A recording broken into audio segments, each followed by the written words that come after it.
ابھی آپ کے ساتھ میں ایک ایسے آدمی کی بات کرنے جا رہا ہوں جس نے دنیا کے ہر ایک حکمران اور دنیا کے ہر ایک ملک کی ساری عوام کو پیچھے چھوڑ دیا اور اپنی مرضی کے کام کیے جا رہا ہے۔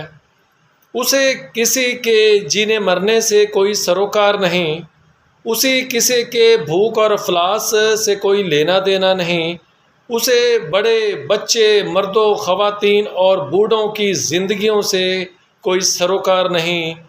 اس کے بارے میں آپ کو شروع سے لے کر آخر تک ہر ایک چیز بتاؤں گا کہ وہ کب پیدا ہوا، کہاں پیدا ہوا، اس کے جو والد تھے وہ کیا تھے، اور اب وہ کرنے کیا جا رہا ہے۔ اس کا نام ہے بنجمن نیتن یاہو، جو اس وقت اسرائیلی وزیر اعظم ہیں۔ بنجمن نیتن یاہو 21 اکتوبر 1949 کو تل ابیب اسرائیل میں پیدا ہوئے۔ ان کے جو والد صاحب تھے وہ ایک مورخ تھے، اور ان کا جو خاندان ہے وہ ایک صہیونی پس منظر کا حامل خاندان ہے۔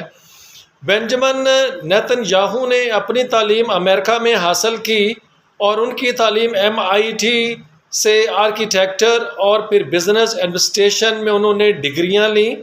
اس کے بعد انہوں نے پھر فوجی خدمات بھی سر انجام دیں، اور اس کے بعد انہوں نے بہت سارے فوجی آپریشنز میں حصہ بھی لیا۔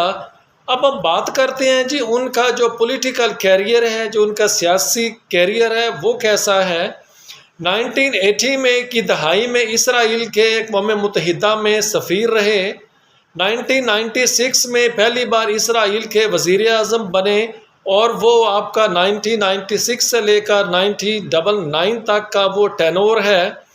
دوبارہ 2009 میں وزیر اعظم منتخب ہوئے، پھر 2022 میں پھر سے حکومت میں آئے، اور اس وقت بھی وہ اسرائیل کے وزیر اعظم ہیں، اور ان کی پارٹی کا نام لیکوڈک پارٹی ہے۔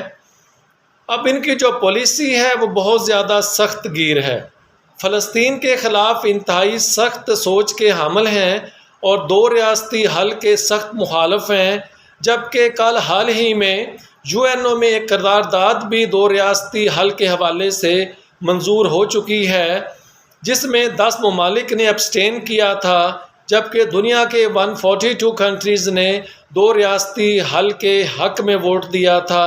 اب جو نیتن یاہو کا منصوبہ کیا ہے فلسطین کے حق میں، اور یہ فلسطین کے لوگوں کے لیے کیا معنی رکھتا ہے۔ نیتن یاہو کا کہنا ہے کہ جی فلسطینی ریاست تو بنے گی ہی نہیں، اور یہ اعلان اس نے کب کیا؟ یہ اعلان اس نے 11 ستمبر 2025 کو کیا۔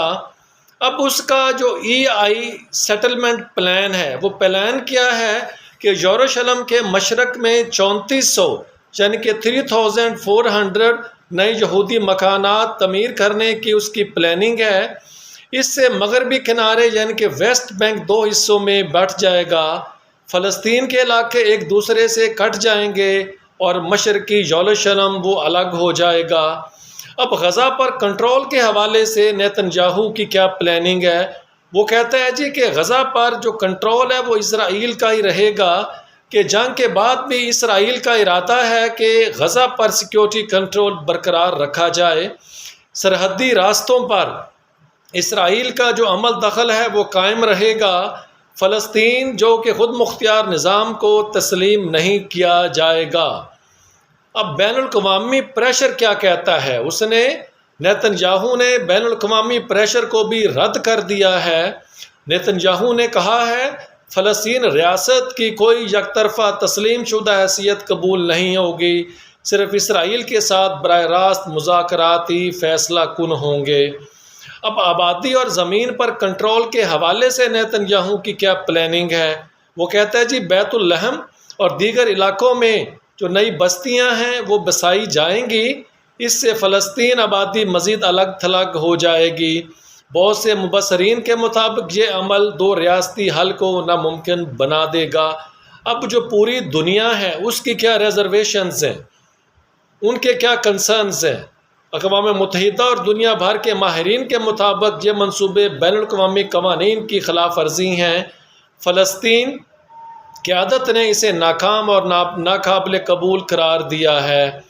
اب دیکھنا یہ ہے کہ اس منصوبے سے جو پورا خطہ ہے اس میں کیا چیز رونما ہوگی، تو ظاہر سی بات ہے اس سے بے چینی پیدا ہوگی۔ اور سب سے بڑا ظلم جو پرسوں کیا گیا تھا کہ قطر میں جو حماس کے 7 رہنما تھے وہ ایک تجویز پر ڈسکشن کر رہے تھے کہ اسرائیل نے وہاں پر بمباری کر دی، جو کہ قطر کے خود مختاری پر بھی حملہ تھا۔ اور آج قطر میں مسلمان ممالک کی ایک میٹنگ بھی ہو رہی ہے، اور اس میٹنگ میں کیا ہوگا یہ فیصلہ کیا جائے گا کہ نیکسٹ پلاننگ ہم نے کیا کرنی ہے۔ سو تھینکس یو ویری مچ۔